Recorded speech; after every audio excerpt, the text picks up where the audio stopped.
Make some more of this drink, will you? I want to speak some more. You making the drink? Yes. Now listen here, Carton. I'm going to tell you something that'll surprise you, and change your opinion about me. Methinks I wish to marry. Do you? Yes, and it's not for money either. What do you say now?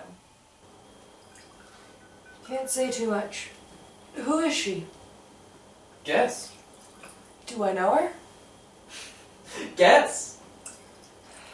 It's 5 o'clock in the morning, and I'm not doing too well in my head. If you want me to guess, you must buy me dinner. Well, I'll tell you then. It is irritating to make it so you, an insensible dog, can understand me.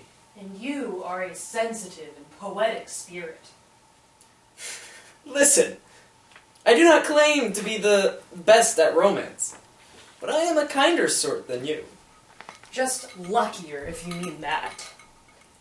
No. I mean, I am a man of more... Say gallantry while you're thinking about it.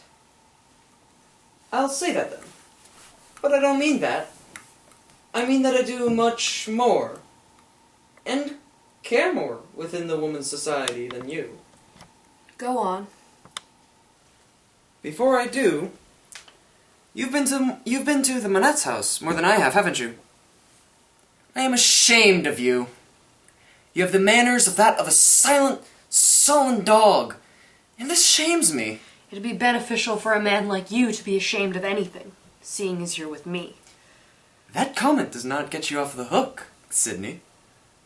It is my duty to tell to you that you are a devilish, ill-conditioned fellow in that society. A disagreeable fellow. Look at me.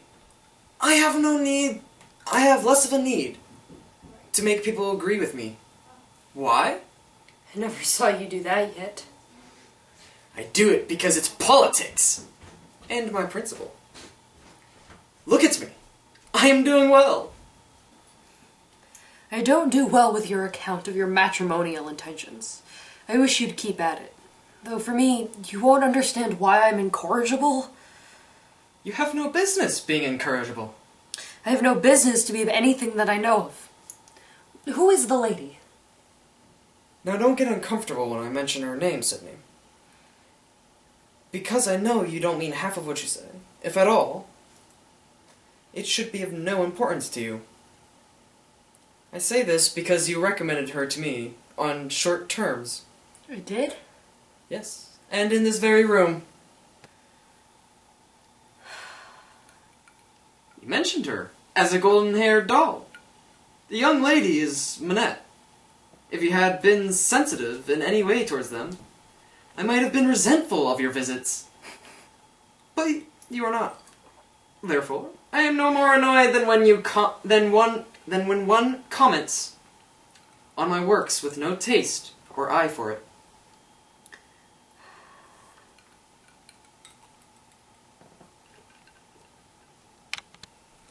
Now you know all about it, Sid. I'm not in it for fortune. She's a charmer. With that in mind, I think and assume I can pleasure myself.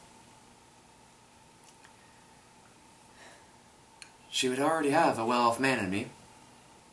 She's worthy of this good fortune. Are you astonished?